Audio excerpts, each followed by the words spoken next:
Hello and welcome to the Shiny Bees podcast, a podcast for those who like their knitting, comedy and yarn in equally large measures.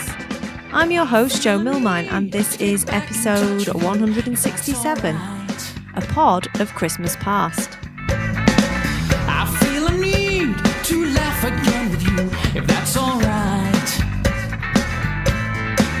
I need a drink, I need a friend, I need your help. Hello, and welcome to episode 167 of the Shiny Bees podcast. I'm Jo, I'm your host, and today is Friday, the 11th of December 2020. Not long to go now, party people. And we'll be into 2021, and who knows what exciting and fun things will be waiting for us that side. If you are a new listener, welcome. I hope you'll enjoy hanging out with us today. And if you're a returning listener, as always, I thank you every week because I'm grateful every week that you've come back to listen to the podcast again and hang out with me.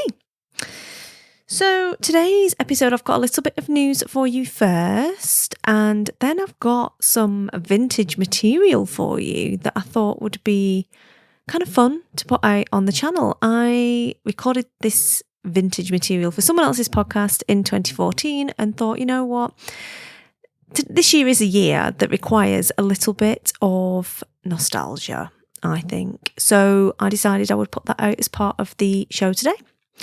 So grab your brew, grab your knitting, and we will crack on with the show.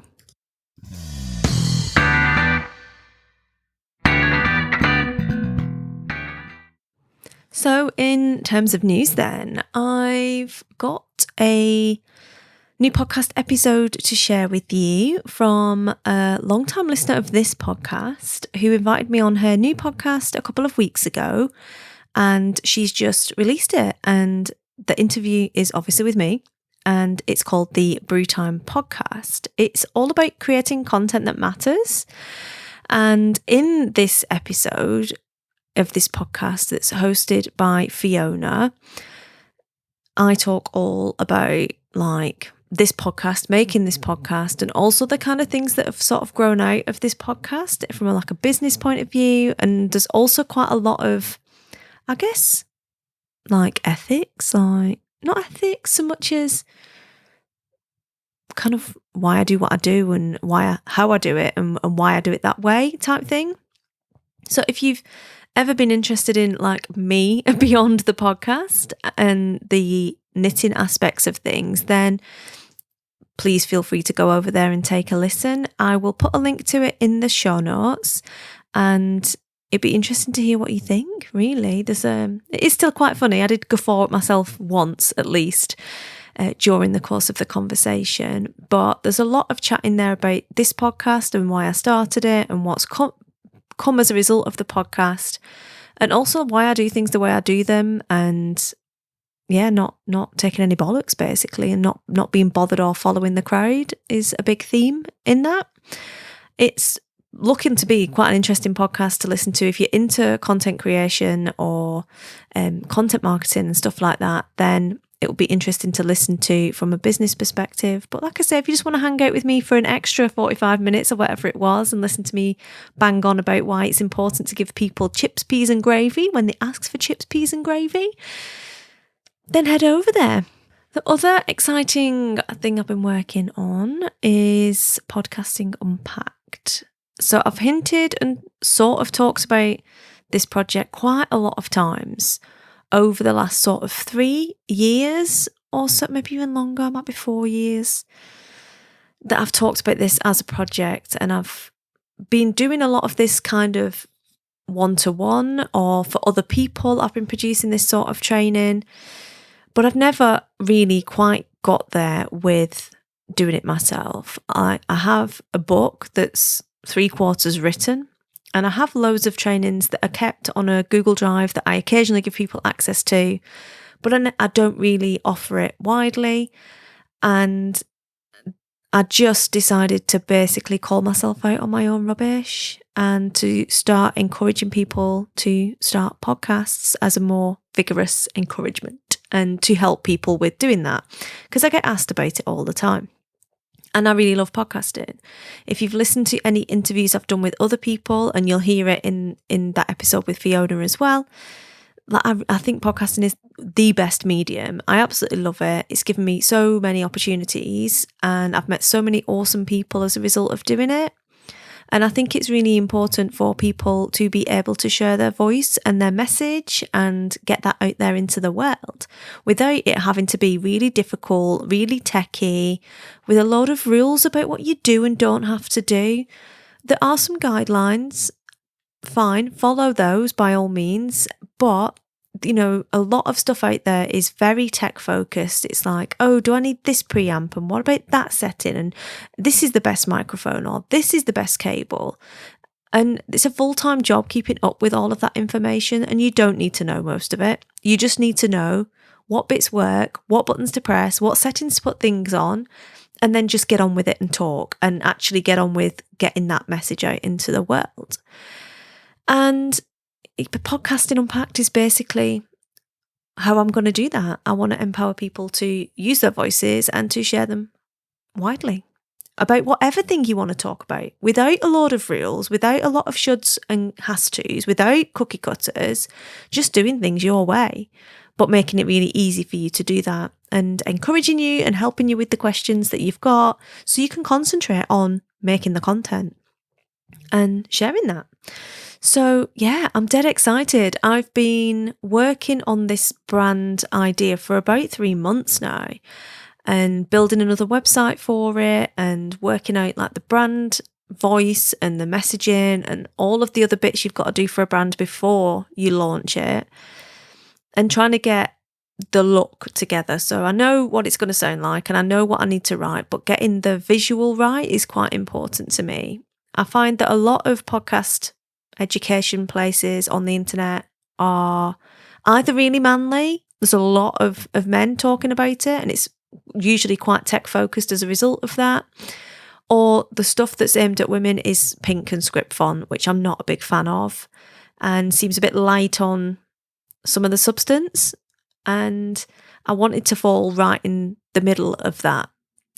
So I've been working with one of my favourite graphics designers called Christina Connolly. She's amazing, and the mark is ready. We're just working out the last bits of the colours today, and then it's going to be, I'm so excited, like it's so pretty. I love this icon, this logo. It's just so simple, but so classy, so sharp looking. I just love it. I love the whole thing. So I'm dead excited because I can then put that on my website and, get everything up and running. I've sort of been waiting for that last piece to put it together, because I'm very happy to kind of put things together and them not be 100% right. But it's really important to me that this is right, because I've spent so long second guessing myself and telling myself, who am I to teach people how to podcast, because I didn't work for the BBC, or I'm not an audio engineer, or I'm not this, or I'm not that. And I've spent the last 3 years watching people who've taken like my training I've done for other people and then position themselves as experts. So it is rubbish when I'm telling myself, like, if I can teach them and then they can go on and be an expert themselves, then surely I have something to offer. But that's a story we all tell ourselves, isn't it? It's something that we do, your brain does to keep you safe, and your ego does so that you don't do anything that's, unsafe for you in theory, and keeps you small and safe. And it's just, I want to encourage people to take that step as well. And it is something, I'm very happy to talk about knitting and talk about that. But the idea that I could teach other people to podcast when I've only been doing it myself for 9 years was something that I was struggling to get past in my own head, which is silly, because I've taught people air traffic control, right? That's dangerous. I've taught people to fly gliders. Equally dangerous. Nobody's going to die from podcasting, or if they do, it's going to be a freak accident. Finding that quite hard. So I've basically had a word with myself and put all of that together, and that's my big project for 2021. And I don't have a word for the year yet, but this idea that all these really smart women in particular that I know, that I think, I would really love to listen to you podcast about that. You really need to tell more people about what you do and share what you do. And I could listen to you talk about this all day. I want those people to be available to everyone else, and I want to help them do that. So I'm really excited. I'm really excited about it. It's going to be a really big year next year for Podcasting Unpacked. I'm looking forward to being in this position next year and talking to you about how great it's been and how great a time we've had with the Shiny Bees podcast as well. I'm feeling quite hopeful and excited. And that's not just the number of mince pies I've eaten, but I will tell you that Aldi's mince pies are still winning at the moment in the mince pie stakes. I have a couple of times given myself almost palpitations from the amount of sugar I've eaten, but I don't care. Let's get festive, people. So yeah, it is. If you want to know anything about it or get on the wait list or whatever for it being live, I'm going to come and tell you anyway, obvs. But I have a little... No, I don't have a little. I have a temporary... We're not little, we're temporary. Temporary logo up and temporary splash page up on podcastingunpacked.com, and you can throw your email in there and I'll let you know when it all goes live. But yeah, I'm going to be even doing a webinar next week is my plan at the moment, and getting people thinking about it before Q1 kicks off. Like, let's all have a more podcasty year next year, people. So yeah, dead excited. Podcasting Unpacked. I unpack it for you, make it easy, take it down to its component parts, and yeah, it's going to be cool. It's going to be cool. Making podcasting easy for everyone. So yeah, all that is to say, it's time to move on to some vintage Joe knitting content. So I produced this audio back in 2014 when I was invited to send some audio to a Playful Day podcast, as it was a knitting podcast at that point, and for inclusion in her show, something she does at Christmas. So I put the pattern pick together as something that's very much, especially at that point, but still really a huge part of my show and what I do. And she put it out on one of her episodes entitled The One With All the Disasters. Now, she had a bit of a bad week, but I wasn't quite sure how to take that at the time. But nevertheless, I kept the audio because it was good. It was really funny. And I'm going to share it with you now as a bit of nostalgia, fun, pattern picky stuff. The links in there were all originally to Ravelry patterns, because at that point I was still using Ravelry quite heavily. So what I will do is in the show notes for this, I will make sure that I go through all of those patterns and link out to things that are not on Ravelry, if it's possible to do so. If not, I will let you know in the link that it is a Ravelry link so that you know what you're clicking on before you get there. Like I said, I would prefer not to have to send anyone to Ravelry at this point, because they're still not accessible for a lot of people, and that's not fair. But I've got to find that middle ground of still sending traffic to designers that I think have done great work and give them a chance to move their stuff elsewhere should they choose to. So yeah, this is Vintage Joe, Vintage Shiny Bees from 2014.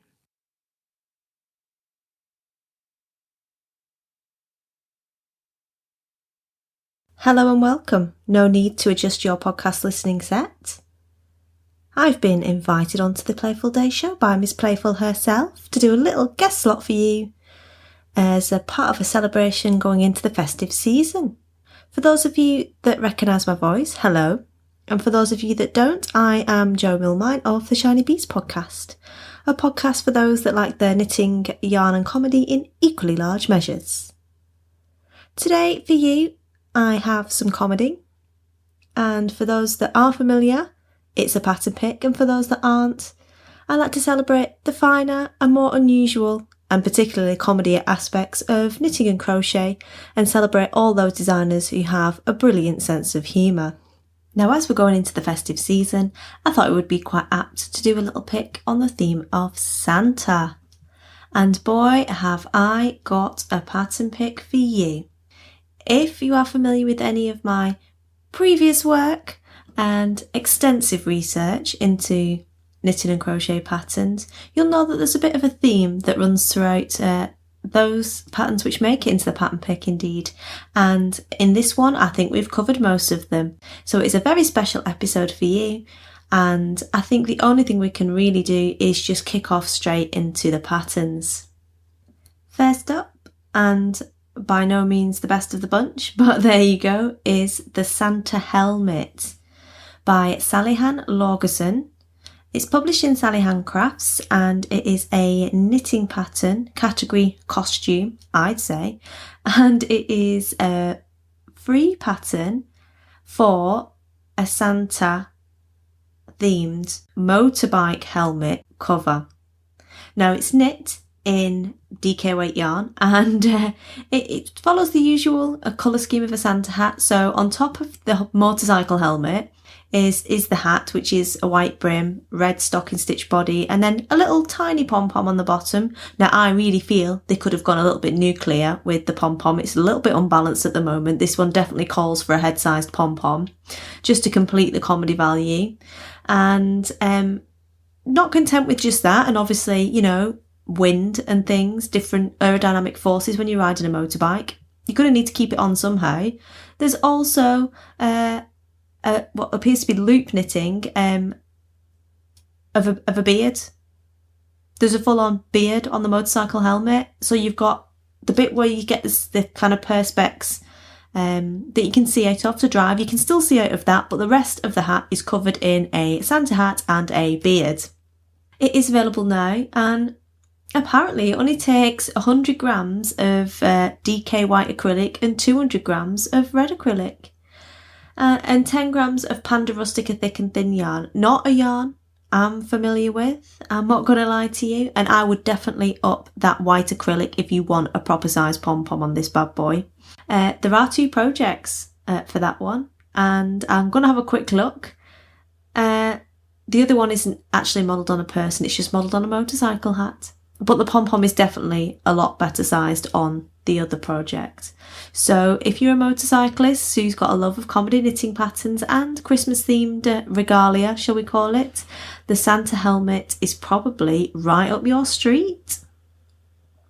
I absolutely love knitting patterns that make cats look ridiculous, because I'm not a big fan of cats, despite playing a cat in the local pantomime and being rubbish at it for being too much like a dog. I have for you the Santa Pet Sweater by DIY Maven. It is a crocheted pattern done in fingering weight yarn for a little crocheted tank top, I guess, with a white, again the big loops round the collar and round the kind of middle of the garment. It is being modelled by a rather annoyed looking cat that basically has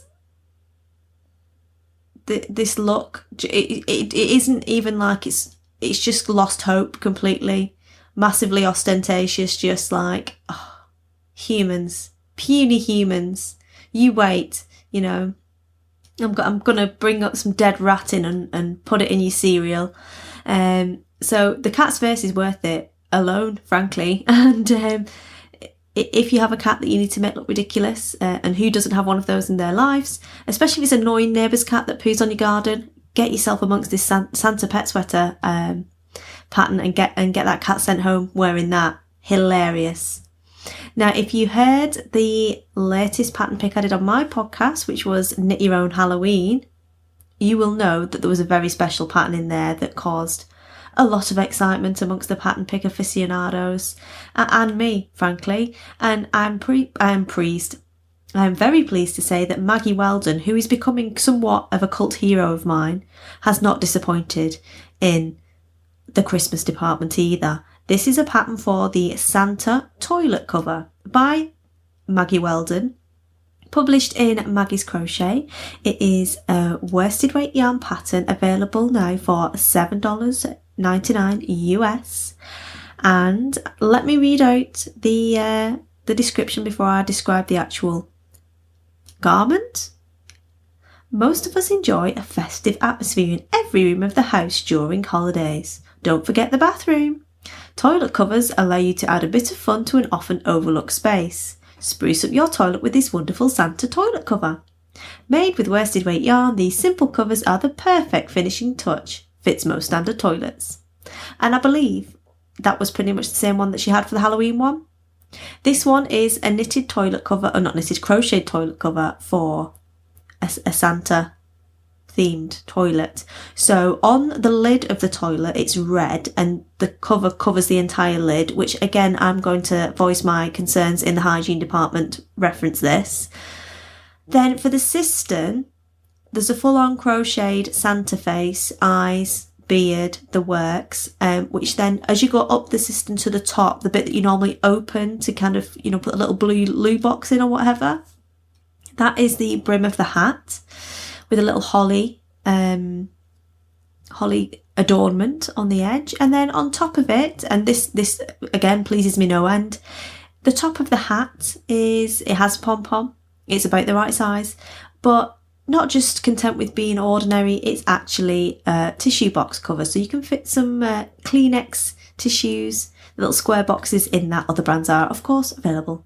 So from the sublime to the ridiculous, really. The Santa toilet cover by Maggie Weldon, a legend. I can't wait. I'm going to save it as a Christmas treat and go in and see what else she's designed, because the woman is a genius. Next up, we have the Santa Hat and Beard by Ellen Gormley. It's a crocheted hat in worsted weight again, and this is a pattern for a Santa hat with integral crocheted beard. Use your crochet skills for a bit of holiday fun. Wearing this Santa hat and beard will make anyone feel like a jolly old elf. Jolly old elf, possibly jolly old something else, most likely, but if you need a bit of fancy dress costuming, it could well be the way forward. This one's brilliant. It's brilliant. I don't really have it. It was like snort down nose moment with the gallery of pets that are wearing this. Little treat. It is Santa Claus by Chloe Vile. Vile. I think it's Vile.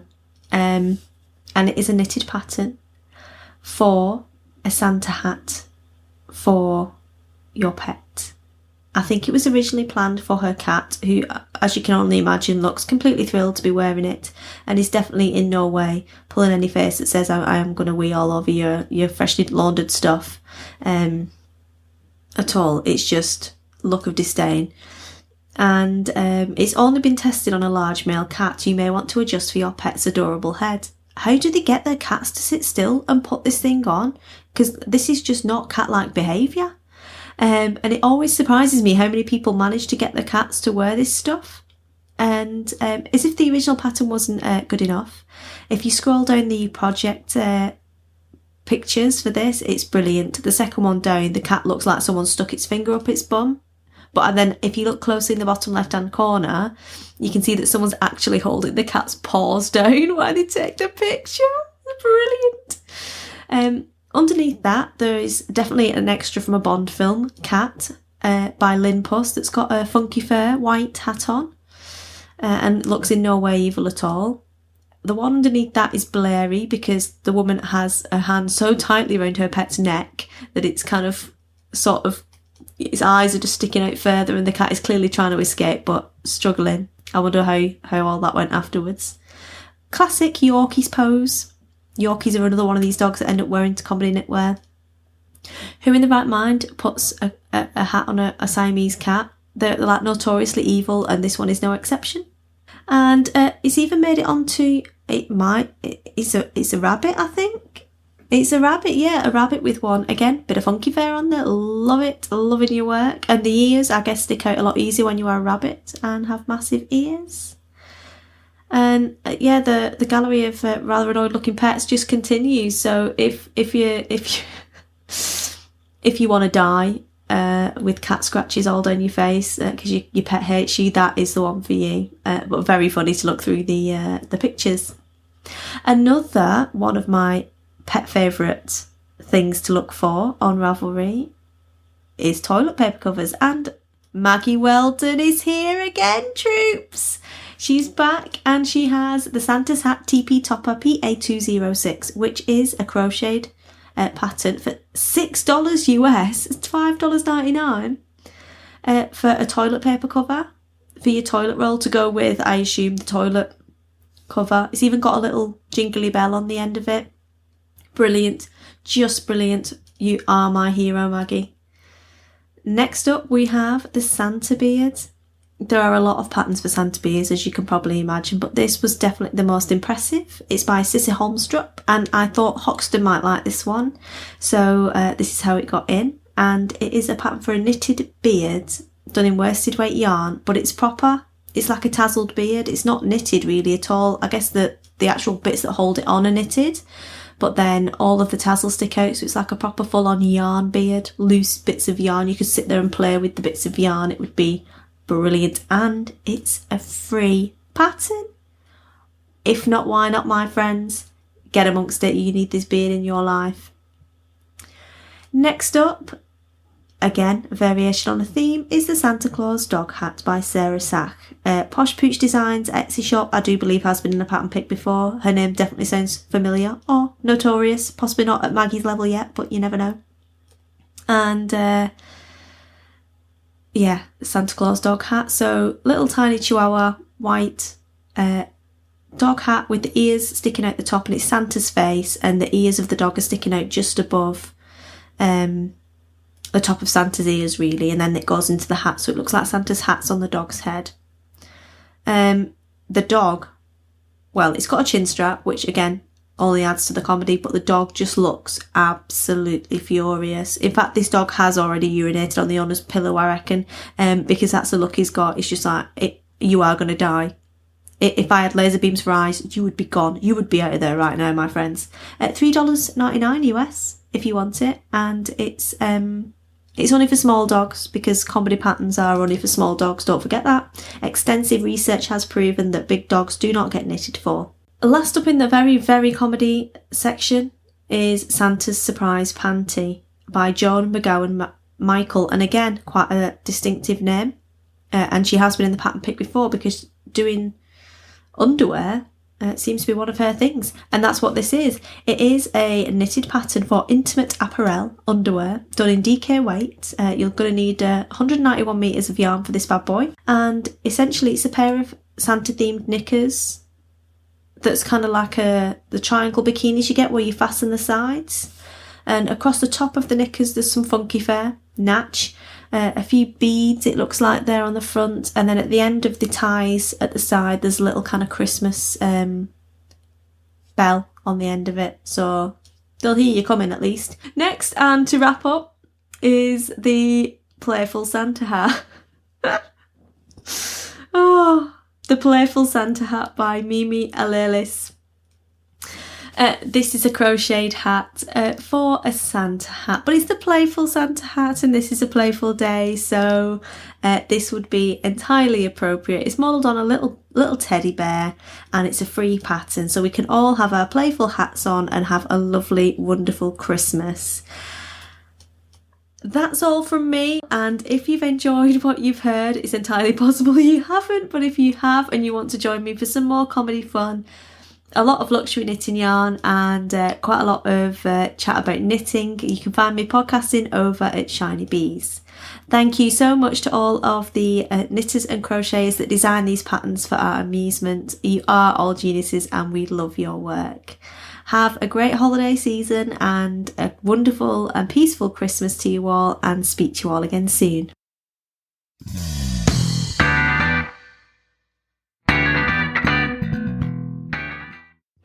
Oh my word, I definitely used to have a higher pitched voice, clearly. Sounded like a small child. I know it was 6 years ago, but I did sound a little bit like a small child at the start of that. Not bad audio though for 6 years ago. With my little blue Yeti, well not little, massive blue Yeti microphone. So yeah, that's a nice trip down memory lane. So all of the links to all of the patterns that were mentioned in that will be in the show notes. The show notes will be at shinybees.com/167. And you'll be able to click through to purchase some of those wonderful, wonderful patterns. I see no reason why we can't all have a toilet seat cover for Christmas. So that is all we've got time for this week. I hope you've enjoyed the show. I will be back with you again next week with some more knitting chat. But in the meantime, have a lovely week. Happy crafting, and I will speak to you all again soon. Cheers!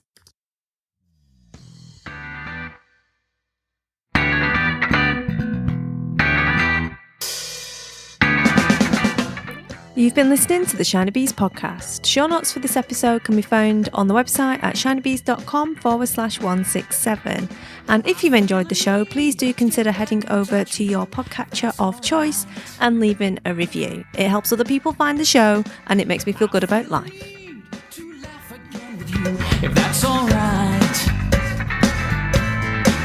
I need a drink, I need a